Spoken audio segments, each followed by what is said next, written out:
wanted to thank everyone for following along. These have been so much fun to put together. And today I want to talk a little bit about style. This is such a huge topic in the creative world. So let's pick our doodle to get started because I feel like I have a certain style in my doodling.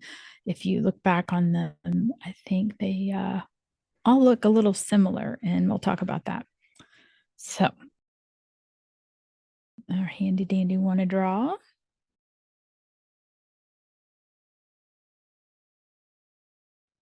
is a pickle. It's a page boy. Page boy. I think a page boy is in the wedding party of like the royalty, like those little guys dressed with the little tailed jackets, the red and gold, and the certain hairstyle, the page boy hairstyle. Okay. So a pickle is a page boy. Okay, get this little party started.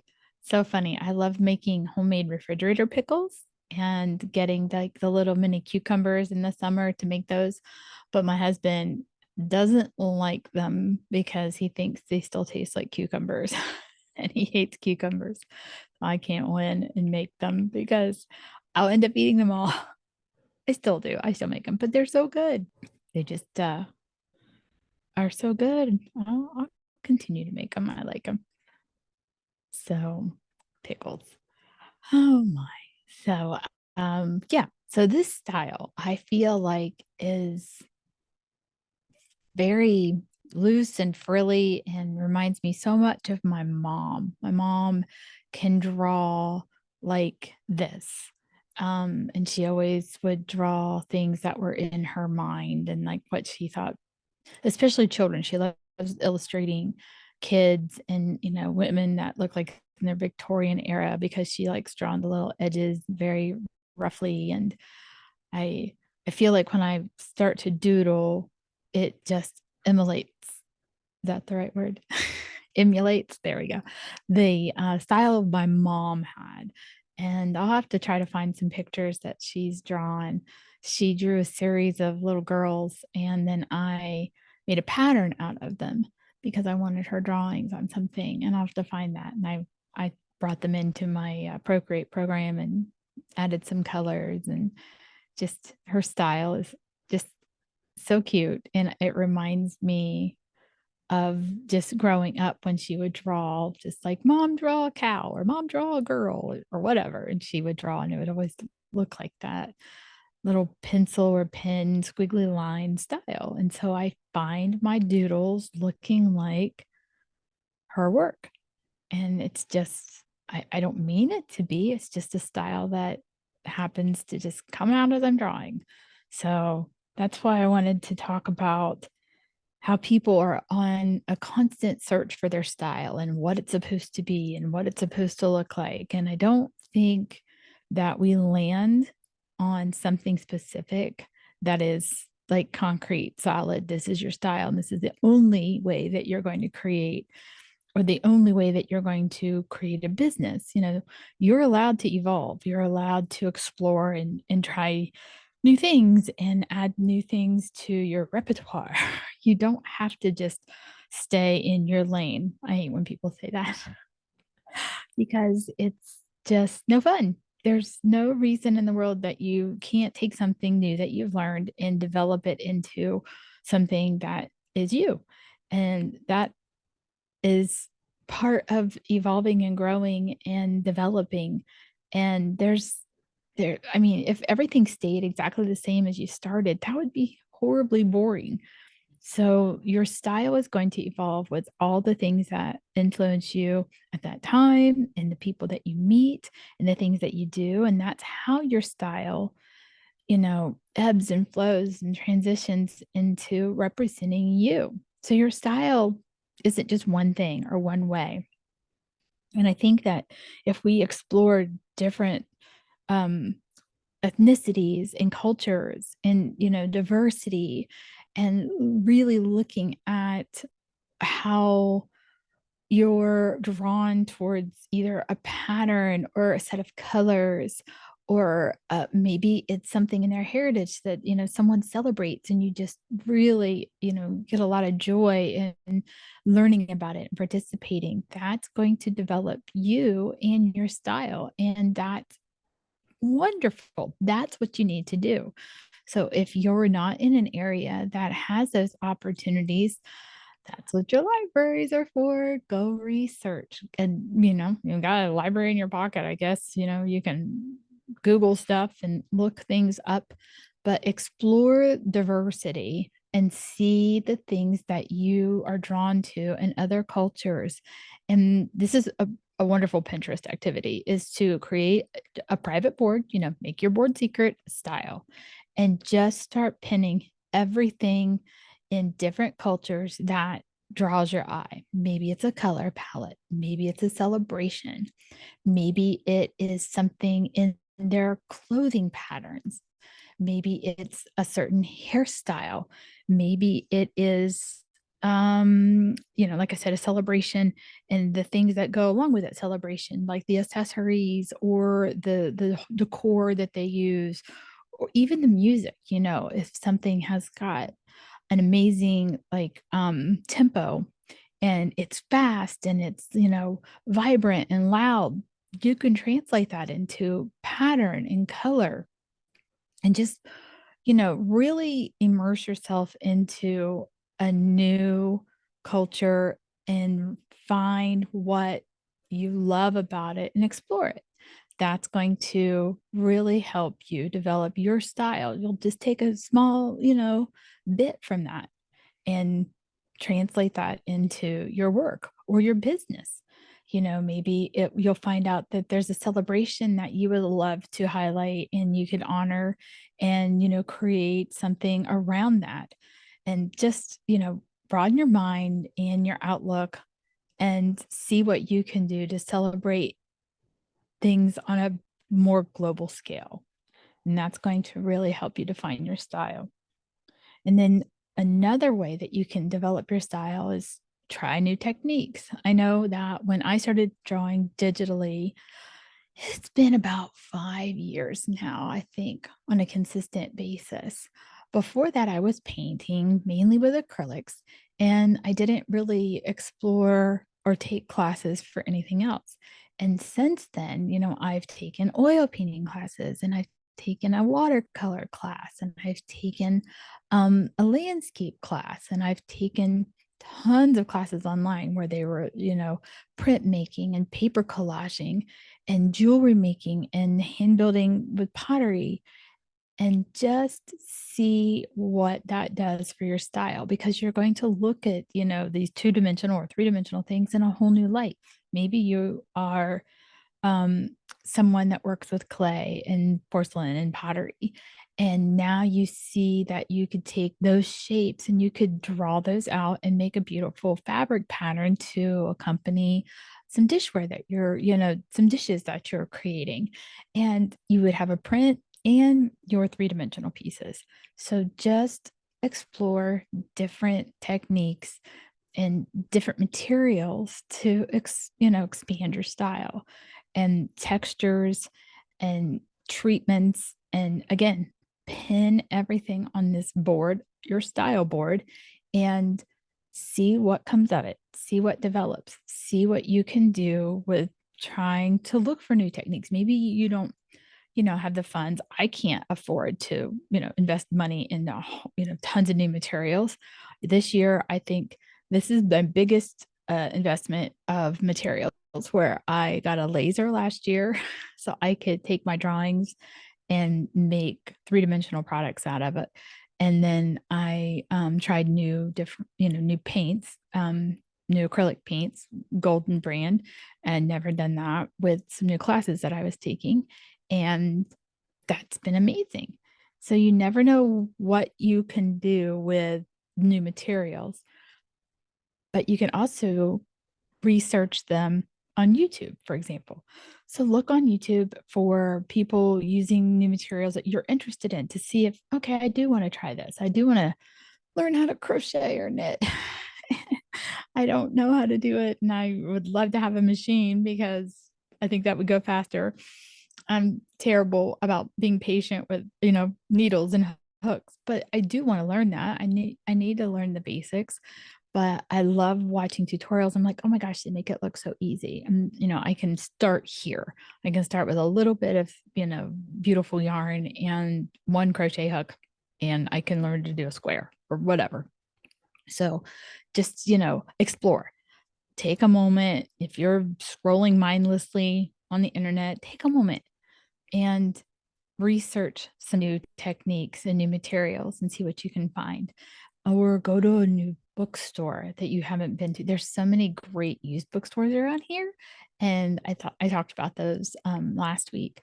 And I love finding like new DIY books. And I have a whole library of books. I love finding, new techniques and new things to do. I can remember in the early 90s learning how to vinegar paint and doing that on wood shelves and little boxes. The shaker was huge then, like Williamsburg colors. And I was getting these wooden nesting boxes and vinegar painting them with these beautiful repeat patterns that they were, just real old world looking. And I still have the little cabinet that I made. And I still have some of the nesting boxes. And it was just such a neat thing to see and do and learn. And just explore different techniques. Even if you don't have your hands on them, look them up and find out how to do them and what it would cost to invest in it. So another thing that you're going to have influence your style is really your personal preferences. And it's okay that maybe you like to stick with just painting, and maybe you'll explore different techniques and different types of paint. Maybe you have no interest whatsoever to do sculpture or, work in paper or photography. I mean, that's totally fine. Your style is going to be influenced by what brings you joy and what you enjoy doing, because that's going to radiate through your work. And that's what's important. So it's totally okay for you to have a personal preference, and it's going to come through. Maybe you hate pastels and you're going to incorporate, this color palette through all your work, and it becomes your signature. And so everything that you keep doing, it's getting great feedback and you love seeing it out in the world. And let's say you've been doing it for 3 or 4 years, and then you're like, well, I need to freshen things up, pop in one bright neon color, you know, make something that has a little bit of a surprise that, oh, this is usually what this person does. And now they're interjecting, I don't know, bright purple. And it's, a little bit of a game changer. And that's good. But it's going to be your personal preference. And that's going to translate into a style for you. And explore that. It's okay to stick with what, is in your heart, and go with it for a while. And then don't be afraid to mix it up a little bit by interjecting something that's unexpected. So just don't get so hard headed about it. It's okay to explore, but you can stay with your personal preferences. Practicing regularly. I don't think that I can say this enough. I love getting up in the morning, to the chagrin of my husband. And I mean early, like 4 a.m., and drawing. I love having the quietness of doing that while the dogs are asleep and nobody is talking to me. And time flies. I wish it stood still, and it doesn't. It Time will fly while I am creating something. If I am working on a painting and I can get up and I'm not bothering anybody and I can paint for a couple hours, and it's just, I don't have to let dogs out. I don't have to do anything. I can make a cup of coffee and just dive into a project and just do that for a few hours. Oh, it's wonderful. I absolutely love it. And if I could do that every day, I would, because just, it just fulfills such a need. I have to create every day, and you have to practice. And just, if you don't have the ability to get up that early and have that time to yourself, if you have 15 minutes 5 minutes sitting down to draw out ideas, write down a list, pen a few things, whatever you can do to practice your creative thoughts or practice something for your dreams, do it. Find a moment to do that and don't apologize for it. It's totally okay. And you can make it work and just do something to practice what you love every day if you can. And if you miss a day, don't beat yourself up about it. It's okay. Just, get back up and practice the next day. And don't throw anything away. I have said this multiple times. Keep things so you can see the progress that you're making. It's really, really important. So look through different challenges to help you develop your style. There could be different themes, different seasons, different things that influence you to develop your style. I love following things on social media to help me get out of that rut of what am I going to work on this time. If it's the color combos from Estee McLeod, I love those. I love Estee's color combinations that are influenced from art history and historical, or just pieces that are already out in the world. It's such a great like twofold. You're learning something about an artist and their style of work, and then the colors that are pulled from that really help you, like, oh, this is going to be a beautiful landscape or still life, or I'm going to draw an animal with this. And or maybe it's something I love doing folk art. And so for like 6 months, I took those colors and I did a bunch of folk art series based on those colors. And it was so much fun. I've got great feedback on those. So that may be something I will start back up in 2024. But it's just a boost. It helps you get out of that blank page syndrome, staring at it, going, what am I going to do today? So research themes and challenges and concepts and current events and things that will make your creativity flourish. Don't be afraid to jump in and participate in those. You don't have to share them. If you don't want to share them, don't share them. But at least, create your portfolio with things that are inspired by those concepts and other people, and pin them and just keep track of them, because that's going to help you develop your style. You'll find your voice in that. Maybe you realize that you have a heart for, allyship, let's say, and you're creating series of, posters for like Pride Month because, you've got something to say and these colors translate well for this. And, they're very powerful. You never know what will come from your work based on concepts and themes and current events. So don't be afraid to have that part of your style. And it's what you're known for. That's so important because it's you. And that's what matters the most. I know a couple episodes ago I talked about feedback and critique, and it's okay to ask for it. So if you're creating something and you really want to know, okay, how's this look?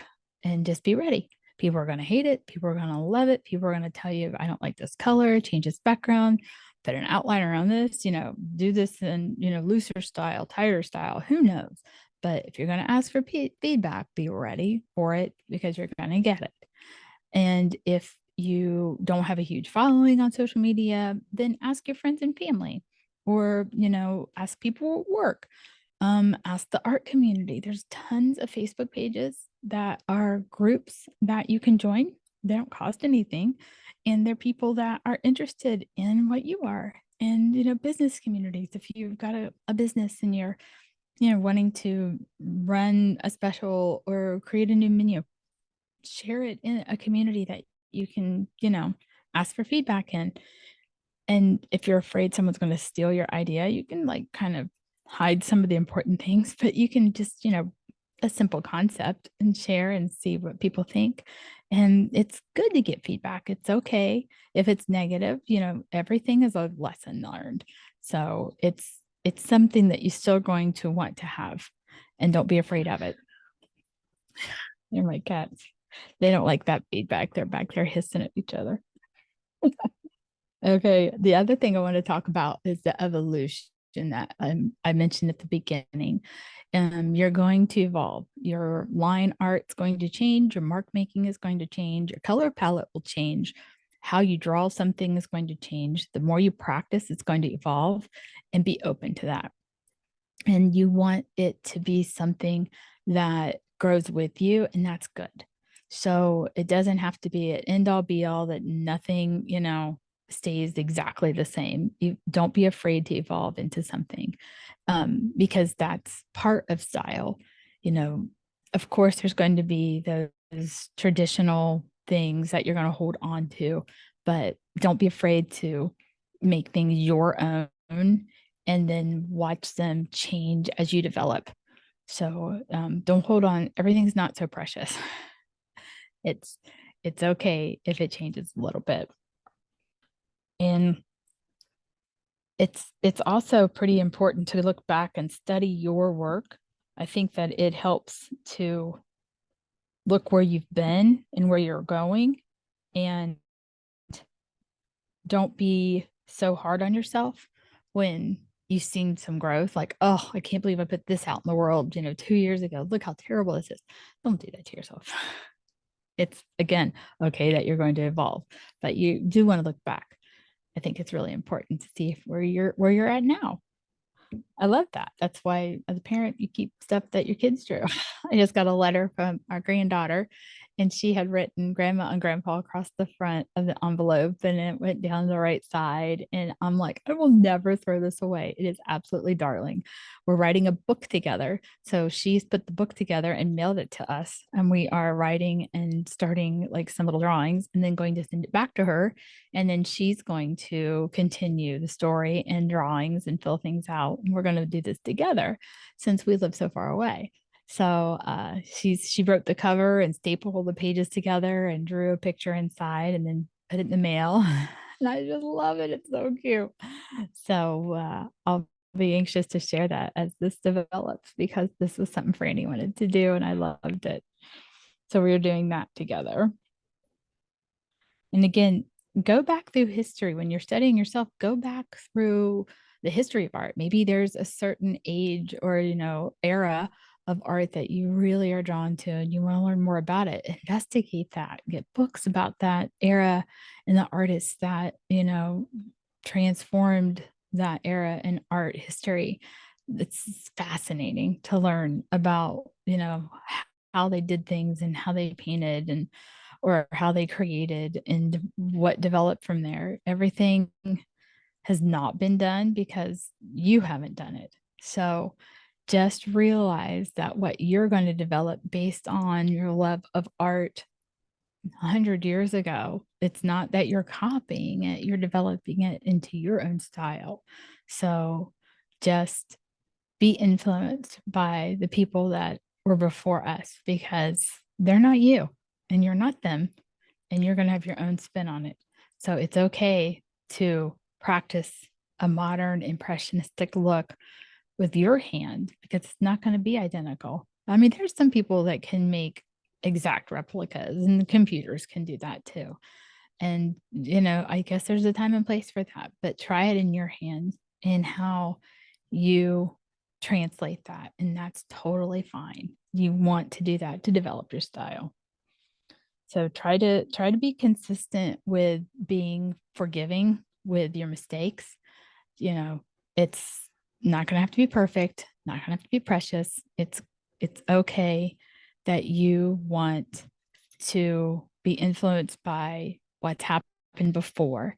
And so you're going to be totally okay if you like copy a layout and or maybe colors and draw it and create it your way. So don't listen to the naysayers saying you can't do that. Do it, practice it, see what comes of it in your hand. That's what's important. And really, the last thing I want to tell you is just be patient. Your style is not going to develop in the span of a class. If you're taking classes and it's going towards the end and you're like, I don't even know what my style is now, that's okay. That entire class has influenced everything that you've done to that point, And I'm telling you, your style's coming through. I battle with this myself. I have a friend, taken her mastermind, Margot, and she was like, I like your style. And I like want to cry every time she says that to me because I'm like, I have a style. So you're not the only one with that imposter syndrome thinking that you don't have a style and your stuff doesn't look unique. It does. It does. And you're going to find it. You're going to find your voice and you're going to develop your style. What you're doing now is your style. What your stuff looks like now, that's your style. And it's going to turn into everything that you want it to be. You just have to be patient and trust the process and trust yourself and enjoy having the time and ability to make something. That's the most important thing. So I'm excited about this month. It's the first Friday in December, and I'm really excited about the holidays, and I hope you are too. And if you want to share Pinterest boards and style ideas, send me a message. Let me know. I would love to. We can create a Pinterest board of different styles, and we can all pin to it together. Let me know. I'm on Pinterest. My links are in my link tree and on my website. So I really enjoy that. Hope you like my little pickle spear-legged pickle page boy that I drew here in front of. I know that's not Buckingham Palace, but it's a little castle. So I hope that you have a wonderful weekend. I'm excited. I've got some activities this weekend with house tours and stuff going on and decorating. So check out all the giant oversized decorations I've been posting on my Instagram that we've been making and putting out in our yard. It's been a lot of fun. So yes, I love pretending to be a borrower. I loved that book growing up. I love either teeny tiny little mini things or ginormous ones that make me feel like I'm in my own little world because we are that's my style is that exaggeration and eclectic and my pets as they're shaking around. So have a wonderful weekend. I will talk to you again and stay beautifully made and enjoy your time creating. That's most important. Take care. Bye bye.